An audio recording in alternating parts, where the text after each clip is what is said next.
The rest of the story. It was a trivial offense, really. And the offender was no more than a youngster.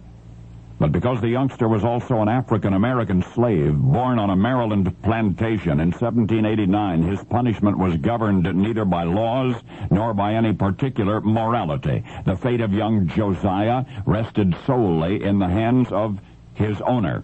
And this is what the owner decided. The youth would be flogged, beaten, until it seemed he should not be beaten anymore. And considering the licentious disposition of his master, the punishment could easily go on for a very long time.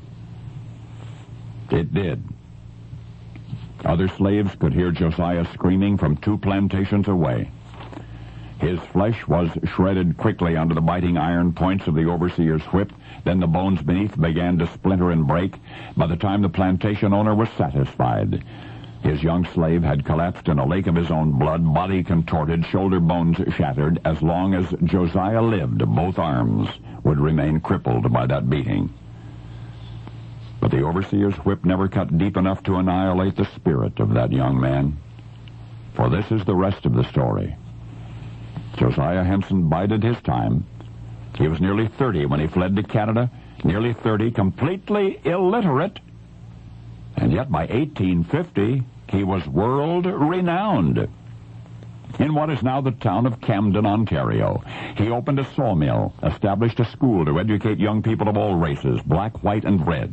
In his spare time, he plotted the successful escape of more than 100 United States slaves, whom he welcomed to Canada to a life of free enterprise.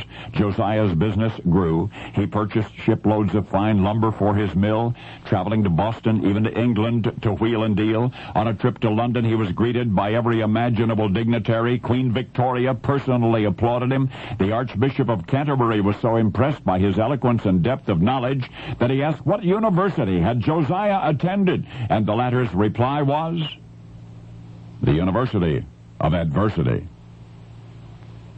Until the day he died, Joseph Henson often preached in Methodist churches. Father Henson, he was sometimes called. And indeed, his Christian faith lifted him high enough even to pray for the men who had abused him.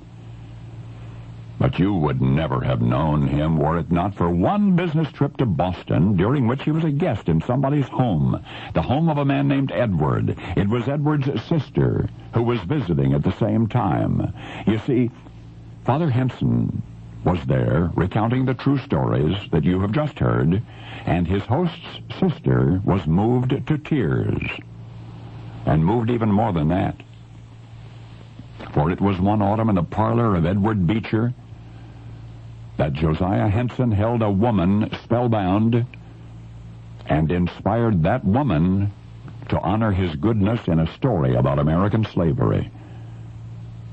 Now the world recognizes Edward Beecher's sister, Harriet Beecher Stowe, as the author of Uncle Tom's Cabin. But you always thought of Uncle Tom himself as an obsequious sellout.